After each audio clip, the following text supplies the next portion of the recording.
المرسلين محمد وعلى آله وصحبه أجمعين أما بعد قال الله تبارك وتعالى في القرآن الكريم والفرقان الحميد أعوذ بالله من الشيطان الرجيم بسم الله الرحمن الرحيم قل للمؤمنين يغضوا من أبصارهم وقال النبي صلى الله عليه وسلم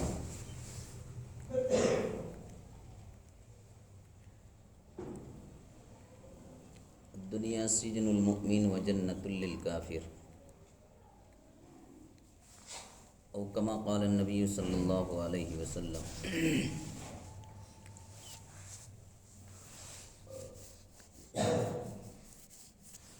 اللہ رب العزت کا بے انتہا کرم ہوا، فضل ہوا، احسان ہوا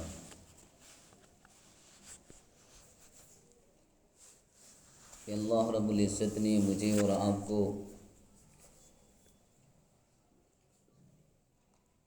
ایمان والے گھر کے اندر پیدا فرمایا ہے۔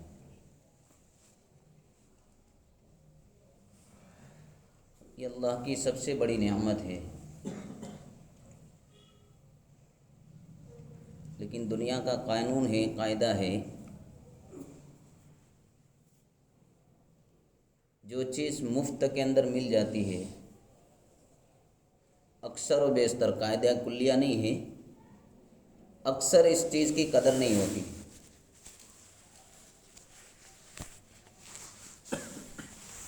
تو اللہ نے مجھے اور آپ کو بھی ایمان دیا ہے، ایمان والے گھرانے کے اندر پیدا فرمایا، اللہ کی بہت بڑی نعمت ہے۔ لیکن اس ایمان کے پیچھے، اس دین کے پیچھے جو محنتیں، جو قربانیاں، جو مشقتیں جس طریقے سے اٹھانی چاہیے تھے ہم نے اٹھائی نہیں، جس کی وجہ سے ایمان کی اہمیت کیا ہے، ایمان والے کے فضائل کیا ہے، اس کی اہمیت دل کے اندر نہیں ہے۔ اس کی ایک چھوٹی سی مثال سمجھیے کہ ماں باپ نے اپنی اولاد کو بڑی جتن کے ساتھ، بڑی قربانیوں کے ساتھ اپنی اولاد کو بڑا کیا، پروان چڑھایا۔ وہی اولاد بڑی ہونے کے بعد اگر ماں باپ کے سامنے ہوتی ہے، ماں باپ کی نافرمانی کر رہی ہے، تو ماں باپ کے دلوں کے اوپر کیا گزرے گی؟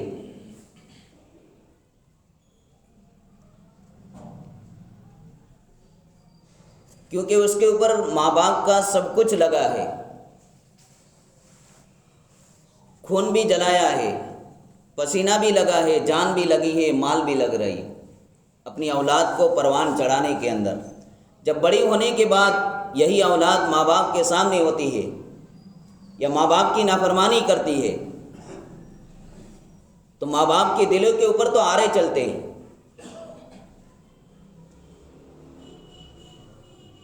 لیکن یہی اولاد جب بڑی ہونے کے بعد جب اس کی شادی ہو جاتی ہے اور اس کے یہاں اولاد ہوتی ہے تب جا کر اس کو احساس ہوتا ہے اب اس کی قربانی لگ رہی ہے۔ تو میری اور آپ کی بھی دین کے پیچھے، ایمان کے پیچھے نہ جان لگ رہی ہے، نہ مال لگ رہا ہے، جس کی وجہ سے آج امت مسلمہ کے سامنے شریعت تتر بتر ہوتی جا رہی ہے اور اس کو احساس تک نہیں، جو تک نہیں رہتی۔ علماء نے بڑے بڑے گناہ ایسے گنائے ہیں کہ جس کی وجہ سے ایمان سلب ہو جاتا ہے، ایمان کے نور دلوں سے نکال لیا جاتا ہے۔ مولانا پیر فقیر ذوالفقار نقشبندی نے اپنی کتاب کے اندر لکھا ہے، حسن پرستوں کا انجام ایک کتاب ہے، اس کے اندر ایک واقعہ لکھا ہے کہ بعض گناہ ایسے ہیں کہ جس گناہ کی وجہ سے اللہ رب العزت ایمان بھی چھین لیتا ہے اور انسان ایمان کے دائرے سے بھی نکل جاتا ہے اور انسان کو احساس تک نہیں ہوتا ہے۔ بعض مرتبہ انسان اپنے زبان سے ایسے گانے گاتا ہے تو انسان ایمان کے دائرے سے، مسلمان کی لسٹ میں سے اس کا نام نکل جاتا ہے، اس کو احساس تک نہیں ہوتا ہے۔ اور شیطان اس کو دھوکہ دے رہا ہے میں ایمان والا ہوں، حالانکہ ایمان کی فہرست میں اس کا نام ہی نہیں ہے۔ جیسے علماء نے لکھا ہے کہ جیسے سب سے پہلے کے اندر سب کے اندر جمعہ کے دن نماز پڑھنے کے لیے آتا ہے، ایک اونٹ ذبح کیا اتنا ثواب ملتا ہے۔ اخیر کے اندر جب امام خطبہ دینے کے لیے کھڑا ہو جاتا ہے اور اس کے بعد آتا ہے تو فرشتے وہ رجسٹر بند کر دیتے ہیں، جمعہ کا رجسٹر بند کر دیتے ہیں۔ انسان سمجھ رہا ہے کہ میں نے جمعہ کی نماز پڑھی، جمعہ کے فضائل مجھے حاصل ہے، حالانکہ جب امام کھڑا ہو گیا اس کے بعد کوئی بھی مقتدی آ رہا ہے، فرشتے نے وہ رجسٹر بند کر دیا ہے۔ اس رجسٹر کے اندر میرا اور تمہارا نام ہی نہیں آتا ہے جمعہ کے لسٹ میں۔ تو بعد انسان اپنی زبان سے ایسے الفاظ نکالتا ہے، ایمان کے دائرے سے نکل کر کفر کے دائرے کے اندر داخل ہو جاتا ہے، اس کو احساس نہیں ہوتا ہے۔ کئی ایسے گانے ہیں، کئی ایسے الفاظ ہیں، ہم موت میت کے اندر چلے جاتے ہیں، کئی ایسے الفاظ سننے کو ملتے ہیں زمین اور آسمان تھر تھرا جائے اور اس کو احساس نہیں ہوتا ہے۔ تو مولانا پیر فقیر ذوالفقار نقشبندی نے اپنی کتاب کے اندر لکھا ہے کہ 70 اولیاء کرام یعنی کہ 70 جو ولایت کے مقام کے اوپر فائز تھے، اللہ نے ولایت دے دی تھی، ولی کا درجہ دے دیا تھا اس دنیا کے اندر، لیکن بعض گناہوں کی نحوست کی وجہ سے اللہ نے ولایت کا تاج چھین لیا۔ اللہ نے کہا تو ولی بننے کے قابل نہیں ہے، اب تک تو ولی تھا لیکن تیرے گناہ کی نحوست کی وجہ سے تیرے سر کے اوپر جو ولایت کا تاج رکھا تھا اللہ نے لے لیا۔ یہ گناہ، آنکھ کا جو گناہ ہے، نظر بد، زناکاری جو شروع ہوتی ہے نظر سے شروع ہوتی ہے۔ میں اپنی سماج کی نہیں، ہر سماج کی پوری دنیا کے اندر آپ چلے جاؤ، نظر بد سے بچنا بہت مشکل ہوتا ہے جس کے دل کے اندر ایمان ہوتا ہے۔ اس لیے اللہ کے راستے کے اندر نکالا جاتا ہے کہ بھائی اپنے گھر کے اندر رہ کر قرآن کریم کی تلاوت آپ کر لیں گے، تسبیحات کی پابندی کر لیں گے، نماز کی باری آئی نماز بھی پڑھ لیں گے، لیکن جہاں گناہ سے بچنے کی باری آئی انسان گناہ کر بیٹھے گا۔ اس لیے اپنے ایمان کو بنانے کے لیے دوست بزرگوں اس کے لیے قربانی شرط ہے۔ اس لیے میں نے کہا نہ میرا جان لگا، نہ میرا مال لگا، نہ وقت لگا اللہ کے راستے کے اندر، جس کی وجہ سے آج ہم راستے کے اندر چلتے ہیں، بازاروں کے اندر چلتے ہیں، میں اپنی نگاہ کی حفاظت نہیں کر سکتا ہوں۔ ایک صحابہ کا دور تھا، ایک میرا اور آپ کا وقت چل رہا ہے، ابھی فتنوں کا زمانہ چل رہا ہے۔ اس فتنے کے زمانے کے اندر ہماری مائیں بیٹی کی عزتیں کیسے سلامت رہے یہ ایمان والے کے ہاتھ میں ہے۔ لیکن آج تو افسوس کی بات یہ ہے، کہلانے کے تو میں ایمان والا ہوں، آپ بھی ایمان والے ہیں، لیکن میرے گھر کا انجام دیکھ لیجیے آپ۔ ہماری مائیں اور بیٹیاں وہ لباس کے اندر آ گئی۔ اللہ کے نبی صلی اللہ علیہ وسلم کا فرمان ہے رب قاسیات عاریات، قرب قیامت کے دن ایسی عورتیں آئے گی کہ کپڑا پہنے ہونے کے باوجود بھی ان کا شریر ننگا ہوگا، ایسے پتلے لباس پہنے گی، لباس تو پہنے گی لیکن اندر کا جو جسم ہے وہ کپڑے کے آر پار دکھائی دے گا۔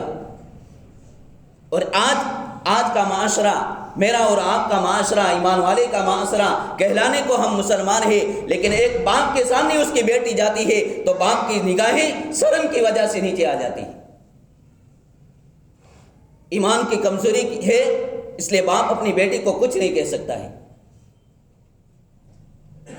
مولانا عبد الرحیم رائے پوری رحمۃ اللہ علیہ نے، ان کی 4 یا 5 بیٹیاں تھیں، کتابوں میں لکھا ہے وہ اللہ کے اتنے زبردست ولی تھے کہ بالغ ہونے کے بعد بچیاں جب بالغ ہو گئی، بڑی ہو گئی، اپنی خود کی بچیوں کو نہیں پہچانتے تھے، آواز سے پہچانتے تھے، آواز سے۔ اللہ والے سے اتنے بڑے زبردست اللہ والے، اپنی بیٹی ہے، سگی، ایک ہی خون ہے، کوئی پرائی بیٹی نہیں ہے، لیکن اپنی سگی بیٹی کے اوپر بھی نظر نہیں ڈالتے تھے۔ فرمایا، کسی نے کہا کہ حضرت آپ کی تو سگی بیٹی ہے آپ آواز سے پہچانتے ہیں، بیٹی کو آواز دیتے ہیں، بیٹی آواز دیتی ہے، آواز سے پہچان جاتے ہیں کہ یہ کلثوم ہے، یہ ام رقیہ ہے، کون ہے، آواز سے پہچان لیتے تھے۔ فرمایا کہ میں اپنی بیٹی کے اوپر نظر ڈالوں، ہو سکتا ہے میری بیٹی کے سینے کے اوپر کپڑا نہ ہو اور میری نظر وہاں چلی جائے۔ بالغ ہونے کے بعد اپنی لڑکیوں کو آواز سے پہچانتے تھے۔ آج ہمارا معاشرہ کیسا گرا ہوا ہے؟ اللہ کے نبی صلی اللہ علیہ وسلم کی تعلیم کیا ہے؟ اللہ کے نبی صلی اللہ علیہ وسلم کی مجلس کے اندر حاتم طائی کی بیٹی آئی، کافر کی بیٹی، اللہ کے نبی صلی اللہ علیہ وسلم نے ایمان پیش کیا، ایمان نہیں لائی، اخلاق پیش کیے، فرمایا میں اپنے گھر جانا چاہتی ہوں۔ اللہ کے نبی صلی اللہ علیہ وسلم نے اپنے اصحاب کو رہبری کے لیے بھیج دیا اور فرمایا، اللہ کے نبی صلی اللہ علیہ وسلم نے صحابہ کرام رضوان اللہ تعالی مجمعین نے فرمایا، خبردار اس کے پیروں کے اوپر بھی نظر نہیں پڑنی چاہیے۔ جو میں نے آپ حضرات کے سامنے قرآن کریم کی آیت تلاوت کی، یہ میں اس لیے بتا رہا ہوں کہ آج یہ شادی بیاہ کا معاملہ ہے، شادیاں ہو رہی ہے، جگہ جگہ کے اوپر شادیاں ہو رہی ہے۔ آج دوستو بزرگوں، شادیوں کو ہم نے اتنا مہنگا کر دیا جس کی وجہ سے انسان لاچار ہو کر، مجبور ہو کر اس کو راستہ اختیار کرنا پڑتا ہے زنا کاری کا۔ کیسے ہمارا سماج ہو گیا ہے؟ کیا یہ ایمان لے کر ہم اللہ کے نبی صلی اللہ علیہ وسلم کی مجلس میں حاضر ہوں گے کہ یا نبی اللہ، ہم اپنے ایمان کو یہ بچا کر لے کے آئے ہیں، ہم نے اپنی مائیں اور بیٹیوں کی عزت کو نیلام ہوتے ہوئے دیکھا ہے، پھر یہ ایمان لے کر آئے ہیں؟ کیسا اور میرا اور آپ کا ایمان ہوگا؟ اللہ کے نبی صلی اللہ علیہ وسلم نے اس صحابی رضی اللہ تعالیٰ عنہ کو روانہ کرتے وقت فرمایا، قل للمؤمنین یغضوا من ابصارہم، آپ تمام کو یہ آیت نظر انداز ہونی چاہیے، آپ کے سامنے یہ آیت نظر ہونی چاہیے۔ حاتم طائی کی بیٹی عزت اور آبرو کے ساتھ، جس عزت کے ساتھ آئی تھی، اللہ کے نبی صلی اللہ علیہ وسلم نے اسی عزت کے ساتھ، اسی آبری کے ساتھ روانہ کیا تھا۔ اللہ کے نبی صلی اللہ علیہ وسلم نے اپنی چادر مبارک اس حاتم طائی کی بیٹی کو، کافرہ عورت کو، اس کے سر کے اوپر اڑائی ہے۔ صحابہ کرام رضوان اللہ تعالی مجمعین نے عرض کیا، یا نبی اللہ، یہ تو کافر کی بیٹی ہے، اس سے پردے سے کیا مناسبت؟ اللہ کے نبی صلی اللہ علیہ وسلم نے فرمایا، ہاں میں جانتا ہوں یہ کافرہ عورت ہے، لیکن امت تو میری ہے۔ آج مومن مردوں کو یہ حکم دیا جا رہا ہے کہ آج کل یہ معاشرات عام ہو جائے گا، شادی بیاہ کے اندر عورتیں اور مرد ایک جگہ اختلاط ہوتا ہے، ملاپ ہوتا ہے۔ آج دوست بزرگوں، اگر میرے ایمان کی، آپ کے ایمان کی کسوٹی جھانچنی ہے تو ایسے ماحول کے اندر جا کر دیکھ لینا، کون سے معاشرے کے اندر ہم جی رہے ہیں اور دعویٰ کر رہے ہیں کہ مجھے اللہ کے نبی صلی اللہ علیہ وسلم سے محبت ہے، اور ہم کہہ رہے ہیں الحمدللہ میں ایمان والا ہوں۔ میں اپنے گریبان کے اندر جھانک کر دیکھوں میرا ایمان کتنا ہے، تمہارا ایمان کتنا ہے۔ ایمان کی کسوٹی تو یہاں جا کی جاتی ہے کہ جب تیرے سامنے اللہ کے نبی صلی اللہ علیہ وسلم کی شریعت آئے، میرے سامنے اللہ کے نبی صلی اللہ علیہ وسلم کی شریعت آئے، ایک طرف تمہارا معاشرہ ہے، ایک طرف شریعت ہے، ہم شریعت کو رونتے ہوئے یہاں سے گزر جاتے ہیں، شریعت کی دھجیاں اڑا دیتے ہیں ہم۔ میرا ایمان اس وقت کہاں جلا جاتا ہے، تمہارا ایمان اس وقت کہاں جلا جاتا ہے؟ کیسی برائیاں ہو رہی ہے دوستو بزرگوں، اور ایسے ایسے رواج ہے، کہنے جاؤں گا تو گھنٹے 2 گھنٹے گزر جائیں گے۔ ایسی برائیاں ہمارے سماج میں ہوتی ہے۔ ایک تو ہمارے سماج کے اندر میں جانتا ہوں، میری سماج کے اندر، آپ کی سماج کے اندر جانتا ہوں کہ جب لڑکی کو شادی کا موقع آتا ہے، لوگ چیزیں دینے کے لیے آتے ہیں دہیج کے طور پر، باپ بھی لیتا ہے، ماں بھی لیتی ہے، اور جب وہ سج کر چار پرائی کے اوپر جب بچھا دیا جاتا ہے، ایک عورت کو آواز لگائی جاتی ہے گھر گھر جا کر کہ جاؤ میری بیٹی کی بدائی ہے، اس کا یہ سامان دیکھنے کے لیے جانا ہے۔ ہو رہا ہے یا نہیں ہو رہا ہے دوستو؟ کیا یہ اللہ کے نبی صلی اللہ علیہ وسلم کی شریعت ہے؟ آپ اندازہ لگائیے، اپنے سینے کے اوپر ہاتھ رکھ کر سوچنا، جو دہیج دیکھنے کے لیے تمہاری بیٹی کی دہیز دیکھنے کے لیے اس میں یتیم بچی بھی آئی ہوگی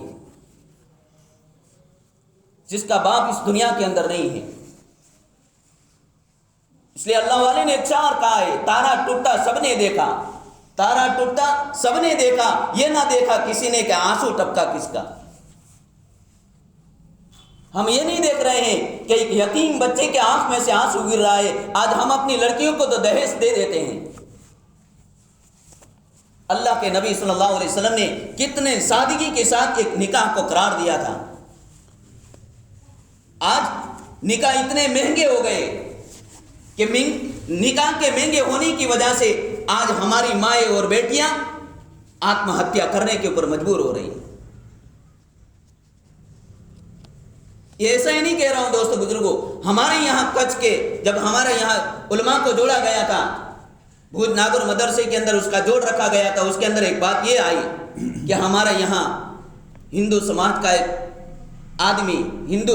ایک آدمی میگھوار یہاں سے اپنے آپ کو مسلمان بنا کر ایسے ایریے کے اندر گیا اور جانے کے بعد وہاں سے نکاح کر کے مسلمان کی عورت کو لے کے آیا.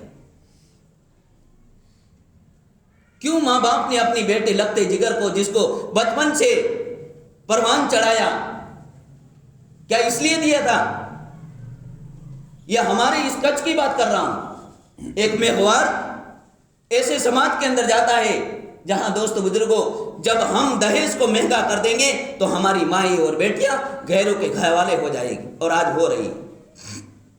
ہم آئے دن اخبار کے اندر پڑھتے رہتے ہیں کہ ہماری مائیں اور بیٹیوں نے اپنا ایمان چھوڑ دیا، لیکن ہم ایمان والے ہیں، ہمارے دل کے اندر افسوس تک نہیں ہوتا ہے. ہم تو یہ سنتے رہتے ہیں لاکھوں کی تعداد کے اندر ایمان والوں نے اپنی ایمان چھوڑ دیا، بس اتنے لیکن آگے کیا ہوتا ہے ہم یہ نہیں جانتے. ہمارے اللہ والے اس کی ڈیٹیل کے اندر جاتے ہیں، اس کے ڈیپ کے اندر جاتے ہیں کہ اس کے بعد کا منظر کیا ہوتا ہے ہماری مائیں اور بیٹیوں کے ساتھ. فرمایا یہاں سے نکاح کرنے کے بعد ایمان والی کلمہ پڑھنے والی عورت کو یہاں سے لے جاتے ہیں، وہ جو بھی ہو ہم جانتے ہیں کیا چل رہا ہے کیا نہیں چل رہا ہے. اس کے بعد اس ماں کو اس بیٹی کو بازار کے اندر نیلام کیا جاتا ہے. اس کے ساتھ ایک آدمی خراب کام کرنے کے لیے آتا ہے، وہ چلا جاتا ہے، دوسرا آتا ہے، تیسرا آتا ہے، کام کر کے چلا جاتا ہے. اور جس نے اپنے ماں باپ کو چھوڑا ہے وہ اپنے ماں باپ کو شکایت نہیں کر سکتی ہے، جس نے اپنے سماج کو چھوڑا ہے سماج کو کہہ نہیں سکتی ہے. پھر اپنی یا تو اس کو مار کھانے کی دھمکی ملتی ہے، یا تو اس کے سامنے دو راستے ہیں، یا تو وہ بدکاری والی زندگی اپنائے یا پھر اس دنیا کو الوداع کہہ دے. اور ہم اللہ کے گھر کے اندر بڑے بڑے دعوے کر لیتے ہیں، دعوت و تبلیغ کے اندر جا کر ہم بڑے بڑے دعوے کر لیتے ہیں، میں اپنے ایمان کو جھانکوں، تم اپنے ایمان کو جھانکو.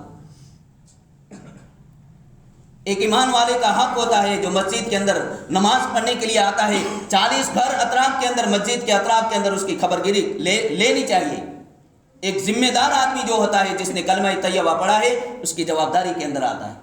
میرا سماج دنیا کے اعتبار سے تو میں اپنے سماج کو کھڑا کر لیتا ہوں، لیکن جہاں دین کی باری آتی ہے تو میں اپنے سماج کو کیوں بھول جاتا ہوں؟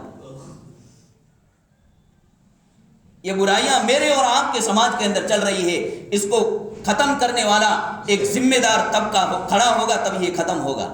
ایسا تو ہے نہیں کہ مولوی صاحب کے لیے اللہ نے شریعت الگ بنائی ہو، مفتی صاحب کے لیے اللہ نے شریعت الگ بنائی ہو اور آپ لوگوں کے لیے شریعت الگ بنائی. نہیں دوستو بزرگوں، جو شریعت مولوی صاحب کے لیے ہے وہ شریعت آپ کے لیے بھی ہے. جو شریعت مولوی صاحب کے لیے 5 وقت کے نماز کے لیے بلا رہی ہے وہ شریعت آپ کے لیے بھی بلا رہی ہے 5 وقت اللہ کے گھر کے اندر بلانے کے لیے. کیوں ہم شریعت کو الگ کر رہے ہیں؟ جو شریعت مولوی صاحب سے قرآن پڑھنے کے لیے کہہ رہی ہے وہ شریعت تم کو بھی کہہ رہی ہے. جو شریعت مولوی صاحب سے گناہ کو بچنے کے لیے کہہ رہی ہے وہ شریعت تم کو بھی بچنے کے لیے کہہ رہی ہے. لیکن کوئی فرق نہیں پڑتا ہے. میں نے اگلے جمعے بھی کہا تھا کہ بھئی جمعہ کے اندر اللہ کے واسطے جلدی آ جایا کرو.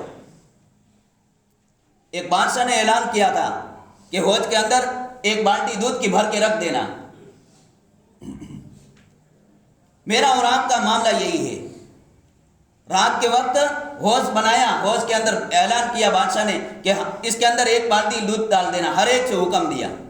ایک آدمی کے دل کے اندر خیال آیا پورا گاؤں اگر حوض کے اندر دودھ ڈالے گا، میں اگر پانی ڈال دوں گا تو کیا فرق پڑے گا؟ دوسرا کا بھائی یہی خیال ہوا، تیسرے کا یہی خیال ہوا، صبح میں گیا بادشاہ، پوری حوض پانی سے بھری ہوئی، کسی ایک آدمی نے دودھ بالٹی کے اندر نہیں ڈالا۔